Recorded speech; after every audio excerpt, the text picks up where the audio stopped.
Welcome to the Widows Collective, where grief meets hope, healing, and community. I'm Lauren Lentz, grief coach, fellow widow, and the heart behind this space. There is life before loss, and then there is life after. If you're here, it likely means your life has been turned upside down by the death of your person. Maybe you've just found yourself in this new world that feels unrecognizable, or maybe you've been walking it for a while, trying to figure out what healing looks like now. I want you to know you are not alone. This podcast is a gathering place for widows living in the after. Together, we'll name the ache, honor the love, and share tools, truths, and stories that help you feel supported along the way. My hope is that every episode gives you a sense of community, comfort, and permission to meet yourself exactly where you are.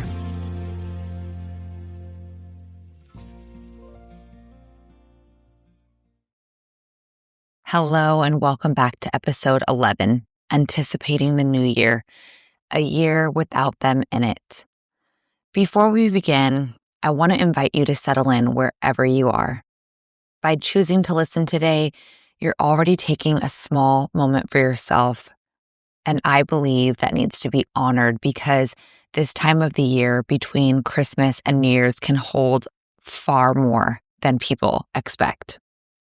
For me, that in between brought a sense of both anger and conviction.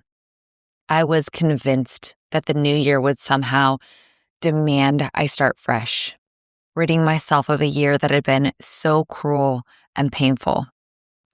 It was New Year's Eve of 2019. I was out in the local desert with my closest friends and family, and I remember thinking that I was so ready to move into 2020. 2019 had broken my heart, chewed me up, and spit me out in pieces. I wanted nothing to do with it. And then, as we moved closer to midnight, something shifted. I became paralyzed with fear. I began to think, how was I supposed to leave the last year that Kevin had been a part of? How could I step into a new year that he could never see? All of a sudden, I found myself resisting the clock. I wanted time to freeze. We had to stay there because 2020 meant he was moving further away from me. It meant I was being forced to walk through a door I wasn't ready to open, leaving behind a portal to a time where he still existed. I became devastated all over again, anxious, completely beside myself, unprepared for how unreal it all felt. That's what I want to talk about today.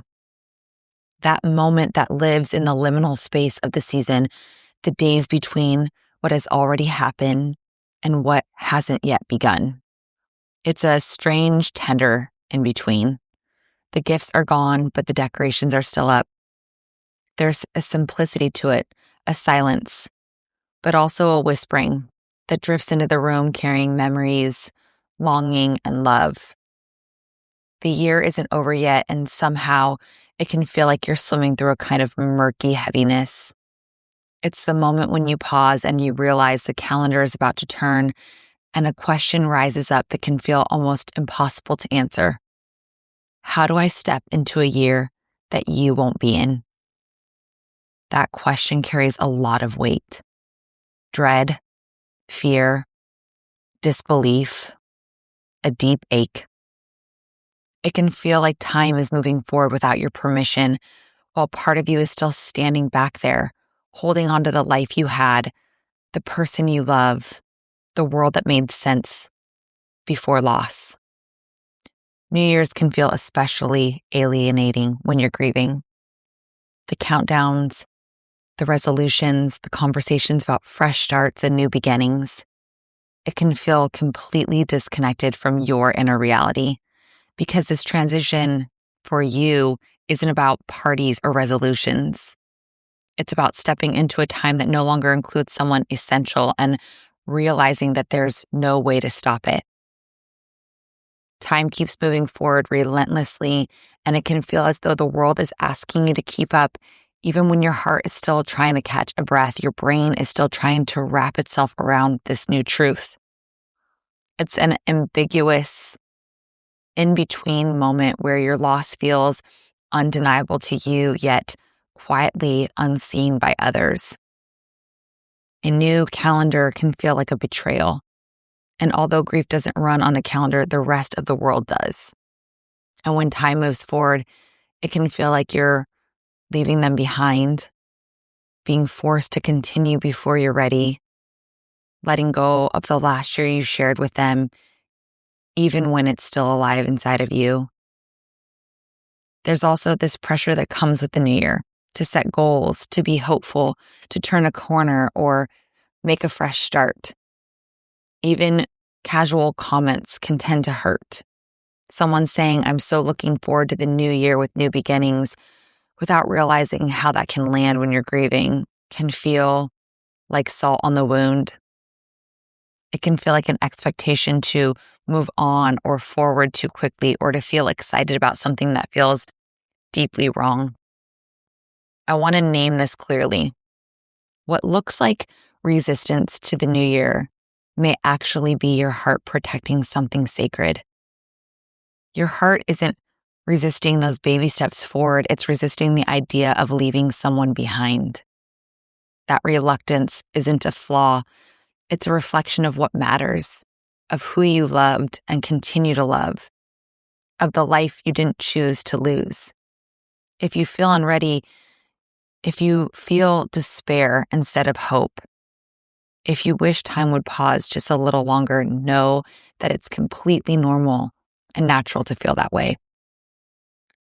The cultural story of the new year is all about optimism, about transformation, about deciding who you're going to become, what better version of yourself will show up. But when you're in the throes of grief, that storyline doesn't fit. What if it feels heavy, raw, unsteady, especially at the beginning? That's okay. Give yourself permission to show up exactly as you are. What we often forget when grief is overwhelming is that our body and our minds have their own wisdom, and they often guide us toward what we need. I want to invite you to release some things gently, without judgment. You don't have to make resolutions. You don't have to have a big vision. You don't have to promise yourself any form of transformation this year. Instead, what if you sought out softer language? A choice to have this be a survivable year, a steadier year, a year with a little more breath. Here's something important. You don't need to want the year. You just need to enter it. You can step into it slowly, reluctantly, one day at a time. Something I might suggest is asking yourself, what would make this year survivable to me? The answer does not have to be big. It might be something super small, taking my days second by second, coming up with a boundary that feels healthy and safe for you, a simple ritual, permission to rest, a community to grieve with without any explanation. That's enough. There's something I want to say about this year. It's not without them, but not in the way that makes it lighter or easier. Loss changes its form. Love doesn't disappear. You carry them forward, whether anyone else sees it or not. In the values you hold, in the instincts that guide you, in the habits and rhythms that still feel connected to them, in the ways their presence shapes how you move through the world. Sometimes that presence shows up quietly. It's the candle you're lighting daily. It's making food or drinks that they enjoyed. It's writing a note about them or sharing a memory. It's taking a walk and noticing the world the way that you once did together. These aren't things that you have to do. Oftentimes are things that we do instinctually. They're not here to make anything better or provide some kind of silver lining. They're simply ways of acknowledging that love does continue, that their impact, their presence, and their memory doesn't vanish with the turning of the year. Recognizing that love continues doesn't mean your heart isn't heavy, and I want to stop to acknowledge that real quickly. The silver linings are not meant for this space. It doesn't erase the ache, the uncertainty, or the exhaustion that you're feeling. But it does help you turn toward your own care. It does help remind you that love is still there. And that is such a vital part of moving through this in-between. I want you to remember that, because this is a hard one, this transition into a new year isn't just about them. It's also about you. And I'm not saying that in a way that means you're selfish. We have to be able to take care of ourselves to take those steps forward. In grief, supporting yourself isn't optional. It's an act of survival. It might look like those small rituals that anchor you. Talking to them when you wake up, taking 5 slow breaths as your feet hit the floor in the morning, or simply sitting quietly for a few moments before the day begins. Anything that helps you arrive in your own body and in your life, even briefly. Setting those boundaries, stepping away from people who don't feel safe, leaving a gathering early, or saying no without needing to explain yourself. Boundaries aren't about shutting the world out. They're about giving your heart permission to rest, to breathe, and to protect what's left of your energy. Reflection. Noticing what's present around you. What do you see? What do you smell? What do you hear? What do you feel? What do you taste? It could also be a meditation, journaling, sketching, or simply observing what feels heavy and what feels manageable.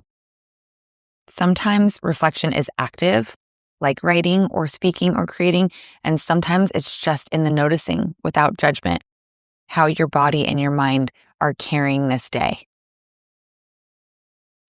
You might also notice that supporting yourself looks different from day to day. Some mornings it's gentle, slow, almost invisible.